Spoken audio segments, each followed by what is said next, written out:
il y a deux choses, il y a l'adaptation et l'évolution. Donc un robot, c'est une machine qui est située dans son environnement et qui, en fonction de cet environnement, donc réagit et adapte son comportement.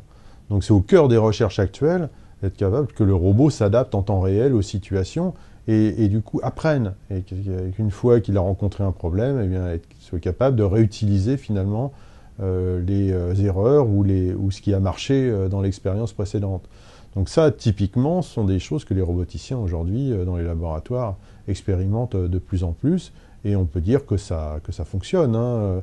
Maintenant, on est dans un problème qui, si on le pose généralement, est tellement complexe que c'est difficile de l'appliquer. Maintenant, sur des cas particuliers, ça marche relativement bien, et un robot est capable de tirer parti de son expérience s'il a justement ses capacités d'apprentissage. Ce qu'on ne sait pas encore bien faire, mais je pense que ça va venir, c'est des capacités d'évolution, c'est-à-dire des machines qui soient non seulement capables d'apprendre, mais aussi de modifier leur propre structure en fonction de l'environnement et ce qui est en train de se passer.